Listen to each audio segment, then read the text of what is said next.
Olá, amados, paz e bem, eu sou Melquisedeque e estou aqui para os comentários da lição desta semana. Lição de número 1, nossa primeira lição do terceiro trimestre das lições bíblicas da editora CPAD no ano de 2020. Você com certeza sabe, a CPAD não lançou um currículo novo, uma revista nova para esse terceiro trimestre.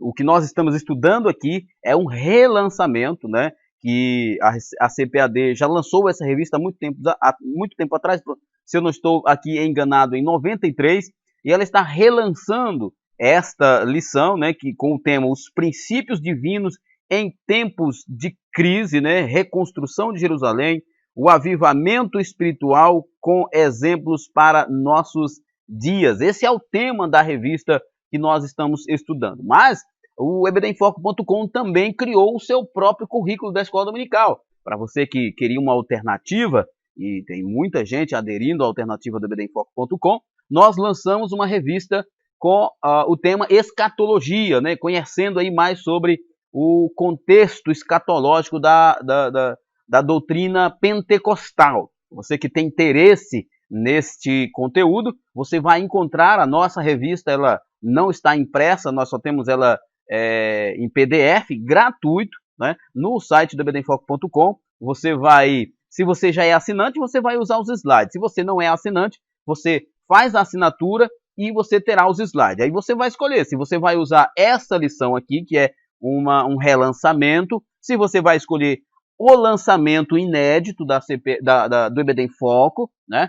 Ou se você vai usar conteúdos anteriores. Desde 2016, do terceiro trimestre de 2016, nós temos conteúdos no ebdemfoco.com para você. Então é isso aí. Nós aqui, eu, Melquisedeque, vou estar comentando com vocês, produzindo conteúdo desta lição aqui, que é Jovens e Adultos, né? Que é um relançamento da CPAD, os princípios divinos em tempos de crise. E o irmão Herberson e os demais colegas do EBD em Foco estarão produzindo aí o conteúdo da revista que o EBD em Foco produziu sobre escatologia. Qual seja o currículo que você vai escolher para a sua escola dominical, você acessa www.ebdemfoco.com e todo o conteúdo com as aulas em vídeo, aulas em áudio, subsídio em PDF, subsídios extras, cursos de capacitação para o professor, tudo você vai ter lá. Então não deixe de acessar www.ebdemfoco.com. Então, o tema da lição é Daniel ora por um despertamento. Aliás, é uma revista muito legal, com um tema, uma abordagem muito boa mesmo. Nós vamos falar sobre oração, sobre despertamento, né? O retorno do povo para Jerusalém, que estava no cativeiro babilônico. O nosso textuário diz: confessai as vossas culpas uns aos outros e orai uns pelos outros, para que sarareis. A oração feita por um justo pode muito em seus efeitos.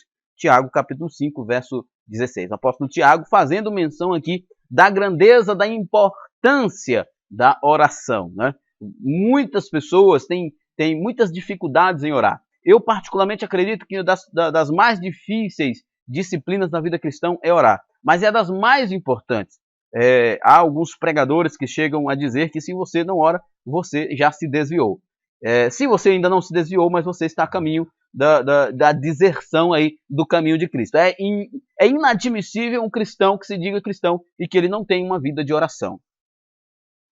A nossa verdade prática diz: o crente dedicado à oração pode exercer influência no céu, na terra e até contra os poderes malignos. Leonardo Ravenhill diz que o crente que ora, ele é conhecido no inferno.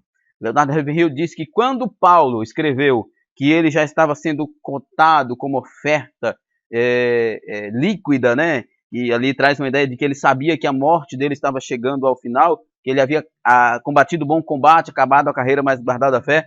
Leonardo Ravenhill diz que o inferno fez festa. Por quê? Porque alguém estava deixando de orar na terra. Paulo era um homem que orava muito, que batalhava muito, e certamente o inferno o temia e odiava por causa das suas batalhas espirituais. E é por essa razão que nós aqui corroboramos com a ideia do escritor, que o crente dedicado à oração pode exercer influência no céu, na terra e até contra os poderes malignos, de tão importante que é a oração. O nosso texto bíblico, né, a nossa leitura bíblica em classe, se encontra em Daniel, capítulo 9, verso 1 a 3, né? É importante que você leia todo o capítulo 6, verso 10, o capítulo 2, de 17 a 19, leia todos esses capítulos, porque aqui a revista coloca versículos separadamente, mas está tudo dentro de um contexto. Além do capítulo 1 de Esdras, né? A leitura é do verso 1 até o verso 5, mas claro, você deve ler todo o capítulo 1 de Esdras, se não todo o livro de Esdras. Na verdade, é importante que você estude para esse trimestre o livro de Daniel, o livro de Esdras e o livro de Neemias, no mínimo. Seria ideal também se você lesse Jeremias, porque vai estar dentro de um contexto que vai ajudar muito. Nesses 3 meses de lição, dá para você ler esses 3 livros para que você tenha um grande aprendizado dentro dessa ideia que a revista traz. O objetivo geral desta lição é conscientizar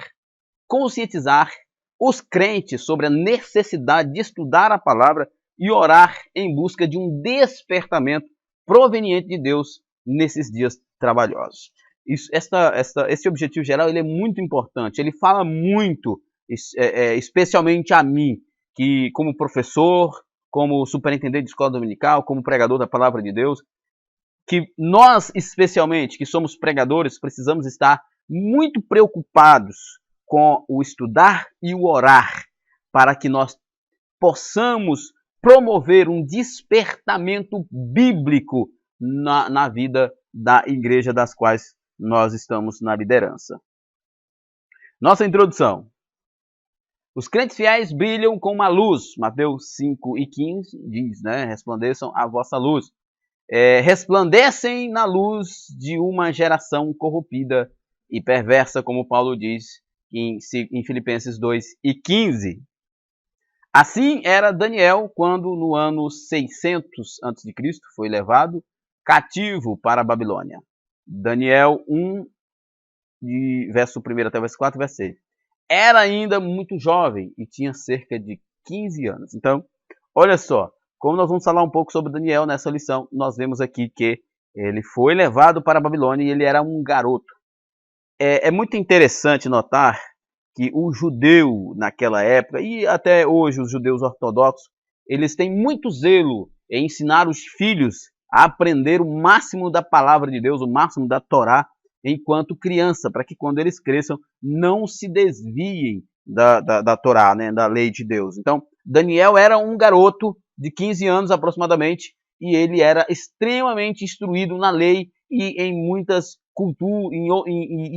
culturas também daquela época. Tanto é que ele foi levado para a Babilônia por causa desse perfil. Muitos anos depois, Daniel gozava de elevado conceito no reino da Babilônia. Ele foi levado ainda criança, era um jovem conhecedor da palavra de Deus, temente a Deus. O tempo passou, ele permaneceu fiel e muito tempo depois ele estava no palácio diante de Nabucodonosor e também depois diante de outros reis, ajudando a governar, sendo conselheiro por causa do seu zelo pela palavra de Deus. Primeiro tópico, Daniel foi despertado para orar. Esse é muito interessante. Ao ler o profeta Jeremias 29:10, ele observou que os 70 anos de cativeiro na Babilônia estava para findar. Por isso eu disse que é importante que você leia o livro de Jeremias também, porque está tudo dentro do mesmo contexto ali. Todavia, ainda não era possível notar qualquer sinal de que alguma coisa estivesse acontecendo na direção de uma mudança radical. Porque o objetivo de Deus, se você estudar o livro de Abacuque também era contemporâneo de Jeremias, vai ajudar, né? Que acontece? Israel, na verdade, Judá, né? Se a gente for fazer essa separação entre tribos do norte Israel, tribos do sul Judá,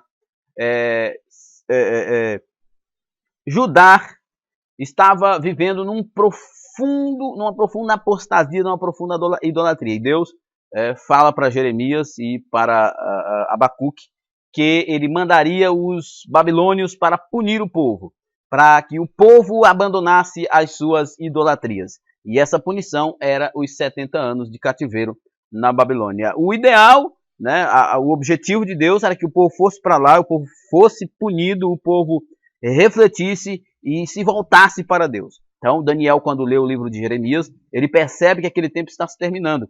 Mas ele percebe também que não havia sinal de que havia acontecido mudança no coração, na vida do povo. Então, por isso, ele se propõe a orar. Assim, Daniel começou a orar com o jejum, cobrindo-se de saco e cinza, em sinal de profunda tristeza, e orou com perseverança. Aliás, o capítulo 9 de Daniel, a oração, é uma das mais belas orações. Eu não tenho tempo aqui para ler toda ela, mas você leia o capítulo 9 de Daniel, é maravilhoso. Ele confessa os pecados do povo como se fosse dele, mesmo ele não sendo culpado pela idolatria do povo. E Daniel se prostra, se rende, corre todos os riscos possíveis, mas ora, buscando a Deus, um despertar daquela nação, porque estava chegando o momento deles voltarem para a sua terra e eles estavam vivendo ociosos. Quem sabe você está em algum lugar, quem sabe você está há muito tempo sem pregar, sem cantar, sem liderar, enfim, no nosso palavreado de hoje. Quem sabe você está na geladeira aí no ministério e você está preocupado, mas quem sabe é Deus dando para você tempo para você se preparar, para que quando você voltar, você esteja pronto para ser usado por Ele. Daniel vivia uma vida consagrada a Deus. Isto dava-lhe condições de orar. A Bíblia diz, a oração dos retos é o seu contentamento. Provérbios 15 e 8. Ou seja, a oração do justo é o contentamento de Deus. Deus se alegra quando um justo ora. Ele escutará a oração do justo, Provérbios 15 e 29, ali, o mesmo contexto. Deus se agrada de quando nós oramos. Daniel não se misturou com o paganismo e vivia conforme sua consciência no temor do Senhor. Daniel é considerado como exemplo e um modelo para os crentes de todos os tempos. O homem que foi, ainda criança, para a Babilônia, provavelmente sem seus pais, sem parentes, e ele foi para a corte. Lá ele sofreu todos os tipos de tentações. Lá ele sofreu todos os tipos de influência, mas ele permaneceu fiel. Como diz o pastor Luiz Saião, quando colocaram os banquetes diante de Daniel, ele disse, firmeza não se põe na mesa. Ou seja, a minha dignidade, o meu caráter, a minha firmeza não está em negociação. É assim que o crente deve se portar nesse mundo. A estatura espiritual de Daniel capacitava-o para enfrentar verdadeiros combates em oração. Muitos crentes não conseguem servir de ajuda decisiva com as suas orações, porque nunca chegaram a experimentar o que significa combater em oração, o que significa perseverar firmemente em oração. Em Romanos 12, Paulo fala que nós deveremos orar perseverante, continuamente. É muito importante. A oração, é importante que eu diga isso aqui para você. A oração, a disciplina da oração, não é uma coisa que acontece da noite para o dia. Às vezes você vai orar e o céu vai parecer estar de bronze. Parece que a sua oração não está passando. Eu tiro a mim como exemplo, há tempos em que eu estou orando e eu estou com mais sono do que com disposição para orar. Eu prefiro dormir ajoelhado do que me levantar. Geralmente oro pela manhã ou à noite. Prefiro dormir ali ajoelhado do que me levantar e deitar. Porque não é interessante, não é legal quando você se propõe a orar, por qualquer razão você se levante dali. Mesmo que você durma ali. Diz um certo teólogo que é preferível que você durma orando do que você durma sem orar. Então, a oração não é uma coisa fácil. A oração é muito difícil. Com o tempo você vai se adaptando e vai fluindo, de repente você vai orando e quando você percebe tem 15, 20, 30, 50, 1 hora de joelhos orando ao Senhor. Mas no início, não pense que isso vai acontecer da noite para o dia. Uma vida de oração não é um passe de mágica. É perseverança, é luta mesmo, é batalha mesmo. É você realmente entrar em batalha, em combate, porque a oração é lutar contra tudo aquilo que o diabo mais odeia, que é a santidade, é a devoção a Deus, é a adoração ao Senhor, é o comprometimento com a obra de Deus. Muitos crentes somente visitam de vez em quando o culto de oração. Se esse crente só visita de vez em quando o culto de oração, que é lá no templo, imagine o quarto de oração, que é mais difícil. Eu particularmente acho muito mais difícil o quarto de oração do que o culto de oração. Porque você está junto com os irmãos, uns motivam os outros, e a gente ora nas nossas campanhas, nas nossas celebrações de oração, um motivo ou outro a gente ora, mas o quarto de oração é difícil. Mas a vida de um cristão é pautada pelo quarto de oração, não pelo culto de oração. Não estou dizendo que o culto de oração não é importante, ele é substancialmente importante, mas ele não é mais importante ou mais necessário do que o quarto de oração. Daniel, porém, tinha por hábito orar 3 vezes ao dia, né? Quando sua própria vida, bem como a de seus amigos e de todos os sábios da Babilônia, estava em perigo, Daniel alcançou o livramento e a vitória através da oração. Se ele não fosse um homem que orava 3 vezes ao dia, certamente ele não teria nenhum discernimento divino, ele não teria nenhuma comunhão com Deus, ele não teria nenhum privilégio de ter a revelação de Deus naquele momento para que salvasse a todos na Babilônia. Então, nós vemos aqui que a oração é importantíssima. Se você é um cristão, você não pode deixar de orar. Daniel era, portanto, experiente na vida de oração. Provavelmente desde a sua juventude ele já praticava a oração. Comece orando. Comece orando pouquinho, mas comece a orar. Prefira dormir na oração do que dormir sem orar. Coincidindo com o período de oração de Daniel, profundas mudanças estavam para acontecer na Babilônia. O reino da Babilônia estava em guerra com medos e persas, né? O rei da Babilônia era na época Nabonido, seu filho Belsazar estava na capital, a cidade da Babilônia, cuidando dos assuntos administrativos do governo. Nabonido a gente quase não vê, né? Porque, segundo alguns historiadores, Nabonido ficava mais na casa de outono deles, lá na casa de descanso, e nesse tempo, especialmente, da invasão dos medos, Nabonido estava nesse lugar de descanso, né, de férias, supor assim, e o seu filho Belsazar é que estava na cidade de Babilônia. Ele estava tomando conta ali do governo da Babilônia. Belsazar organizou uma festa para seus grandes. Estando já embriagado, né, mandou trazer os vasos sagrados que o rei Nabucodonosor havia trazido do templo de Jerusalém, de Deus em Jerusalém, e havia colocado no templo pagão de Babilônia, né? Então, você lembra muito bem desse fato de que quando Nabucodonosor invadiu a Babilônia, foi Nabucodonosor que invadiu a Jerusalém, e quando ele invadiu Jerusalém, ele trouxe os utensílios do templo também, né? Ele trouxe os utensílios do templo para a Babilônia, né?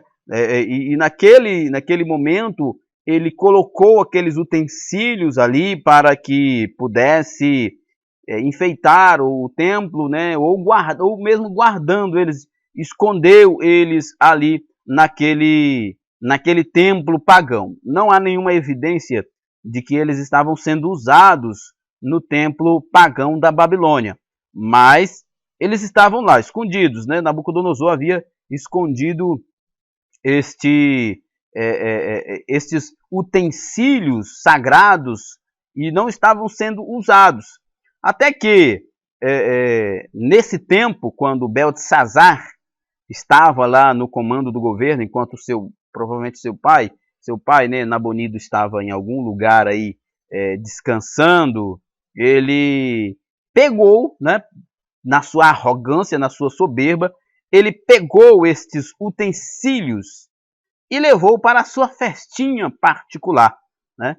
E lá ele começou a usar os utensílios para beber, enfim, a profanar os utensílios os utensílios sagrados do templo de Israel, né? Do templo de Deus em Israel.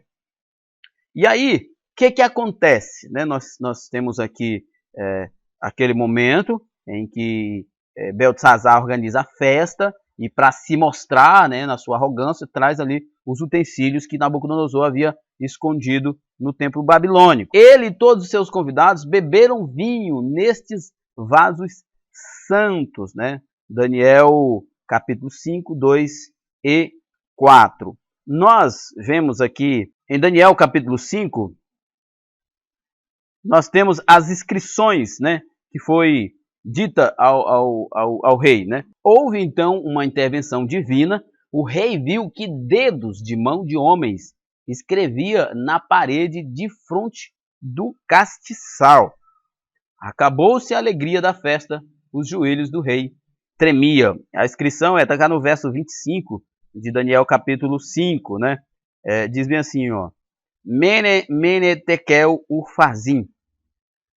Esta é a interpretação daquilo. Mene, contudo Deus, contou Deus o teu reino e o acabou. Tekel, pesado foste na balança e foste achado em falta. Pérez, divino, dividido está o teu reino e entregue aos medos e persas, né?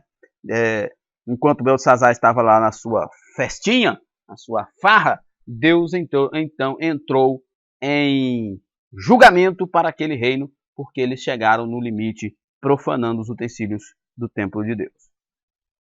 Sabe, astrólogos não puderam interpretar a mensagem escrita, né? A mensagem que eu acabei de ler lá no verso 25.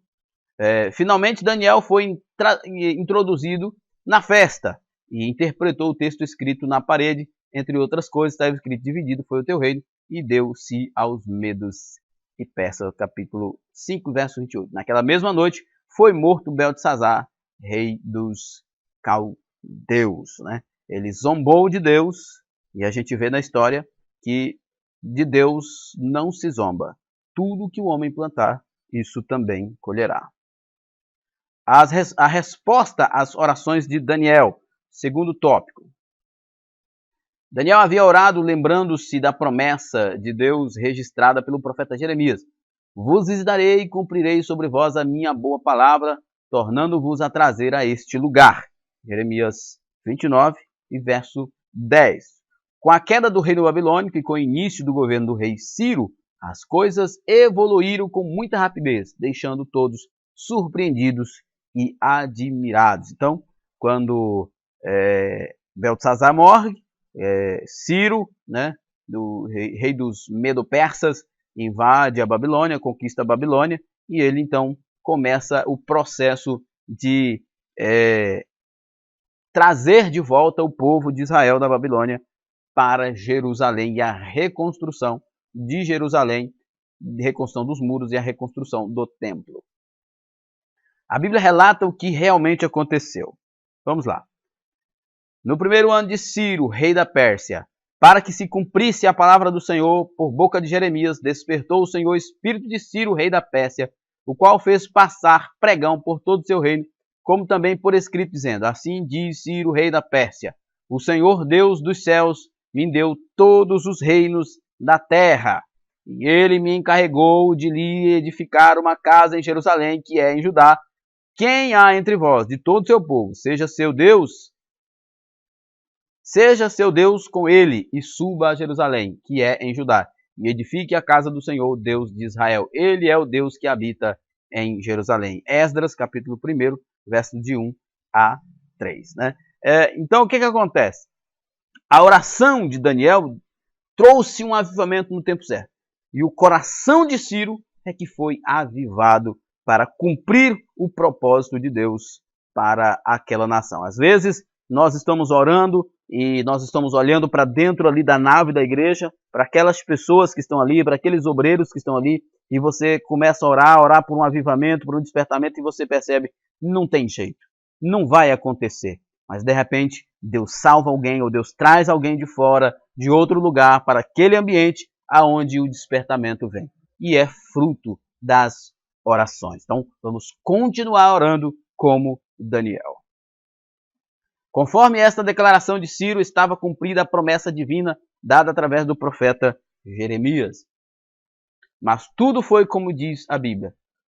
Tudo muito mais abundante além daquilo que pedimos ou pensamos, como diz Paulo em Efésios 3 e 20. Impossível? Não. Para Deus, tudo é possível. Vejamos, pois, o que estava para acontecer. Todos os judeus seriam liberados para voltarem a Judá, caso quisessem. Receberam permissão para reedificar o templo. Todas as despesas da construção do templo poderiam ser tiradas dos tributos da além do rio. Os vasos sagrados devem ser entregues aos cuidados de Zorobabel, nomeado governador dos judeus pelo rei Ciro, para serem transportados de volta para Jerusalém. Então, olha o que aconteceu.